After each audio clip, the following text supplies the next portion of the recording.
자, 전자발찌를 끊고 도주하는 사건 여러 차례 뉴스파이터 통해서도 전해드린 바가 있습니다. 그런데 이번 사건요, 상황이 더욱 심각해 보입니다. 홍순변 아나운서.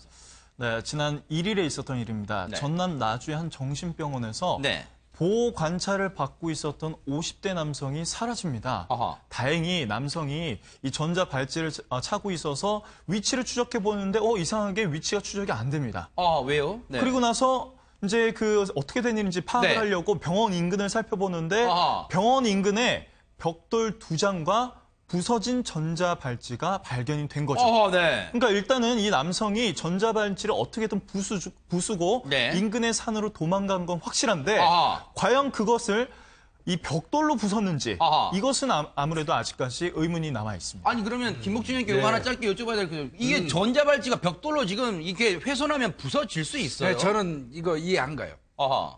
발목에 부착되어 있는 이렇게 이를테면 부착이 돼 있는데 네. 이걸 벽돌로 무슨 재주로 끊습니까? 이게 재질이 생각보다는 자기 몸이 다칠 거 아니에요? 네, 이거는 제가 볼 때는 벽돌로 잘랐다는 거는 타당성이 없어 보이거든요. 아, 네. 이거는 나중에 이 사람이 검거되고 나면 다시 한번 정밀하게 확인할 필요가 있을 것 같습니다. 네. 가위라든지 이런 게 아니면 아하. 전지가위요. 네. 이런 게 아니면 벽돌을 때려가지고 한다 그러면 자기 그 다리에 손상이 엄청나게 많이 갈 네. 텐데 좀 이해가 안 가는 부분. 네. 현재 지금 이 보도를 통해서 보셨겠습니다만은 이 강력한 가위로도 잘리지 않는 그런 강력한 전자발찌가 나와 있습니다만 아직까지 전국 곳곳에 보급되지는 않은 상태인 것 같은데 근데 홍수민 아나운서 네. 지금 정황상 보면은 아직 나중에 이걸 정확한 조사를 해봐야겠지만 벽돌이 그 전자발찌 훼손된 전자발찌 옆에 있긴 했습니다만 네. 일단은 전자발찌를 끊고 도주한 것으로 보이는데 그럼 대체 어디로 간 거예요? 일단 이 병원 인근에 CCTV가 있었습니다. 아. 다행히 그 모습이 찍혔습니다. 네. 이 남성이 숲으로 도망가는 장면이 찍혔는데 네. 당시 남성의 인상착의를 살펴보니까 네. 일단 보시는 것처럼 병원 옷 바지를 입고 있었고요. 아하. 상의는 체크무늬 윗옷을 입고 있었습니다. 네. 그리고 검은색 계열의 운동화를 신고 있었고요. 이 상태로 이제 숲속으로 도망간 거죠. 이 아하. 모습이 포착이 된 겁니다. 이 뒷산으로 이 도주를 하는 전자발찌를 훼손하고 도주하는 그런 모습이 CCTV에 고스란히 찍혔다는데 근데 김복준 의원님 예. 이 남성이 보호관찰소에 있었고 이 정신병원에서 보호관찰 중이었다는데 대체 이 남성의 구체적인 신원 정체는 뭡니까? 이 사람은 그 98년도 12월 그 겨울에 네. 북한에서 우리나라로 들어왔던 탈북자입니다. 탈북자예요? 예. 그리고 한 2년 남짓 되고 난 다음에 이제 탈북한 이후에 이제 네. 하나원이라든지 거쳤겠죠. 네. 그리고 교육을 받고 이제 우리 국민이 됐는데 네. 2000년도 6월경에 북한에 있는 자신의 아내를 데려오겠다고 하면서 네. 다시 또 북한으로 재입국을 했어요. 어허. 그래서 북한에서 이제 그 수용소에 수감되기도 했다가 네. 다시 또 탈출을 해가지고 우리나라로 들어온 사람입니다. 네. 들어왔는데 2004년경에 네.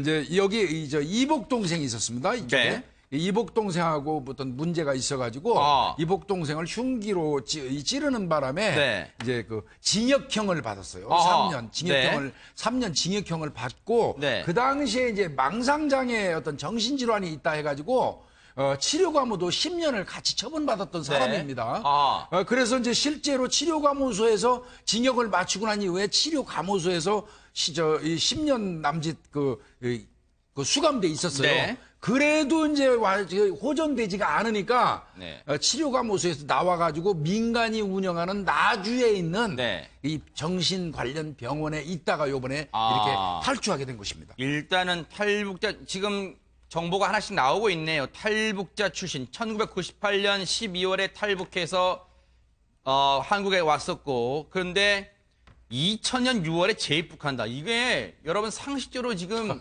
믿어집니까? 지금 최근에 임지연이라는 사람, 임지연 씨가 재입국하면서 탈북자들이 재입국하는 과정이 너무 혹시 쉬운 거 아니냐? 그리고 그 관리가 너무 소홀한 거 아니냐? 이런 논란이 그런 문제점이 제기되고 있는 가운데 지금 이런 사실까지 알려지면서 글쎄요.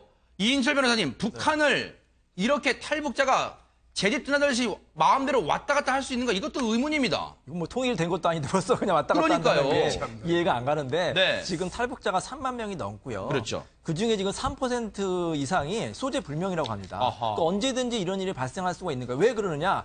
이 사람들이 남한 사회에 잘 적응하는 사람도 있지만 그렇지 못한 사람도 굉장히 많아요. 그러겠죠. 왜냐하면 뭐 북한에서는 이렇게 자본주의 사회처럼 되는 게 아니라 네. 이 자본주의 남한 사회에서 그 적응하려면 또 열심히 일을 해야 되고 그렇죠. 본인의 적성에 맞는 직업을 찾아야 되는데 그게 네. 쉽지가 않거든요. 아하. 그래서 일부 그 여성 같은 경우에는 뭐 유흥업소에 간다든지 네. 남성 같은 경우에도 뭐 이렇게 아주 그냥 좀 허드렛 일을 한다든지 네. 그래서 이 남한 사회의 회의를 느껴가지고 다시 북한에 가고 싶다 아하. 이런 사람이 좀 있으니까 네. 어쨌든 북한 사람도 우리나라 대한민국 국민이거든요 법적으로는. 네. 그렇기 때문에 이 탈북한 사람을 좀 대한민국 사회에 적착할 수 있도록 네. 우리가 좀 관심을 가져야 될 것 같습니다. 네. 지금 이 남성, 탈북 남성이고요. 기본적인 정보는요. 그리고 이 죄를 저질렀어요. 이 의붓 동생을 살해하려는 혐의로 2004년에 징역 3년과 치료 감옥 10년. 근데 전자발찌도 그 강력 범죄 때문에 차고 있었고, 그러면 왜 정신병원에 있었냐? 북한 관련한 망상장애 등 정신질환이 있었다는데, 최명규 원장님, 북한 관련한 망상질환, 그러면 북한을 뭐 동경했거나 북한에 대한 얘기를 계속 했다는 얘기 아니에요? 그러니까 이분은 제 생각에는 피해망상이 아마 있을 가능성이 있어갖고요. 네. 피해망상이 본인을 계속 쫓아다니는 거예요. 그러니까 북한에 있을 때는 피해망상이 있기 때문에 북한을 벗어나면 괜찮을 것 같은데 네. 대한민국에 오더라도 피해망상은 사라지지 않기 때문에 또다시 북한에 가게 되는 거예요. 네. 그러나 북한에 가게 되더라도 피해망상이 안 사라지면 또다시 이쪽으로 오겠지요. 아하. 그러나 이제 가장 염려가 되는 점은 뭔가 하게 되면은 이제 탈출을 했으니까 아마 네. 약을 갖다 안 먹게 되겠지요. 네. 그럼 약을 안 먹게 되다가 보면 조금씩 망상이 심해지게 될 거예요. 그러면 제 생각에는 가장 이 사람이 가게 될 경로는 크게 두 가지인데요. 네. 첫 번째는 가족일 거예요. 네. 왜냐하게 되면 결국은 살인을 시도하다가 실패하고 들어온 거잖아요. 네. 아마 망상이 되살아나게 되면은 그 살인을 갖다 완수하려고 네. 갈 수도 있기 때문에 이게 경로를 추적하는 것도 중요하지만 네. 과거 피해를 갖다 입었을 수 있는 사람들의 주위에 네. 철저하게 경비라는 게 중요하고요. 아하. 또 두 번째는 망상이 더 심해지게 되면은 네. 행동 패턴은 반복되기 때문에 또 북한에 가고자 할 거예요. 네. 그렇기 때문에 아마 그거를 직접 직접 뭐 본인의 발로 가려고 하든 네. 어느 경로를 선택하든지 간에 네. 이분이 북한에 가기 위해서 접촉할 수 있는 사람을 갖다 미리 알아놔서 연락을 네. 하도록 경찰에도 조처를 취하는 게 중요할 거예요. 네. 지금 이 남성이요.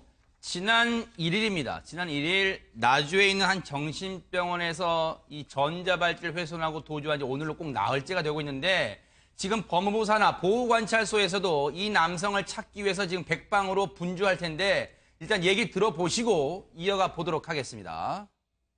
출입장치를 이렇게 찾는 과정에서 보니까 그런 자리에 벽돌이 두 개 이게 있는 거예요. 그래서 아마 벽돌 두 개를 가지고 이렇게 이용해서 그 부분을 부착장치 자체를 좀 무력화시켰다. 그래서 그렇게 했다고 저희들이 추정하고 있는 거죠. 그래서 이제 그 부분을 정밀 감식하기 위해서 지금 저희들이 지금 해당 기관을 보내놓은 상황입니다.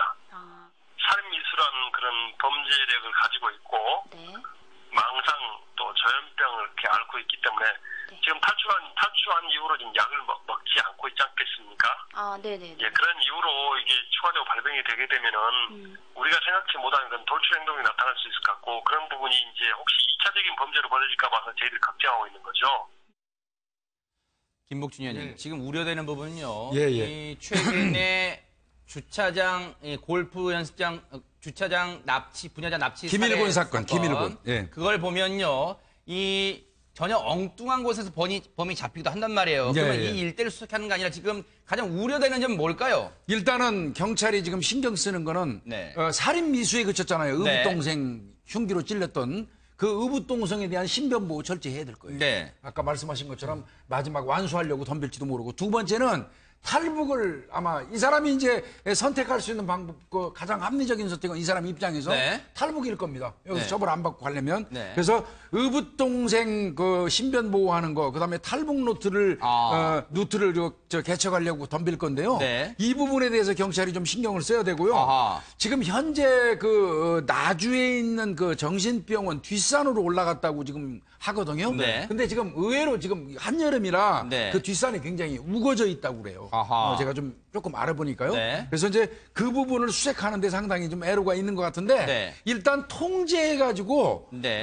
이 사람의 어떤 동선을 묶어놓는데 경찰이 좀 주력을 해야 될 것 같습니다. 네. 김복중 의원님, 그런데 이제 이 사람이 탈출을 할 때 뭐 옷이랑 핸드폰을 다 병원에 놓고 갔다고 하거든요. 나중에 연고도 없는 것 같다고 하는데 그럼 과연 어디로 갔을까요? 그러니까 이제 이 사람이 만약에 산에서 내려온다고 그러면 일반적으로 이제 뭐 아파트라든지 이런 데 가면 헌옷 같은 데 넣는 함이 있어요. 네. 이런 데서 이제 옷을 갈아입을 환복할 가능성이 많거든요. 네. 그래서 그 인근에 있는 공용주택에 어떤 네. 그 헌옷 같은 거 수집하는 곳 네. 이런 데도 경찰이 좀 시중에서 비상 배치되는 게 네. 필요하다고 생각이 됩니다. 지금 보호관찰소 측이 우려하는 대로 지금 살인 미수라는 강력 범죄의 전과자입니다. 거기다가 지금 망상, 조현병을 앓고 있는데 지금 그 약을 지금 현재 먹지 못하고 있을 가능성이 있기 때문에 추가적인 제2, 제3의 범죄 가능성이 우려됩니다. 그러니까 하루빨리 이 남성 행적 찾아내서 검거하는데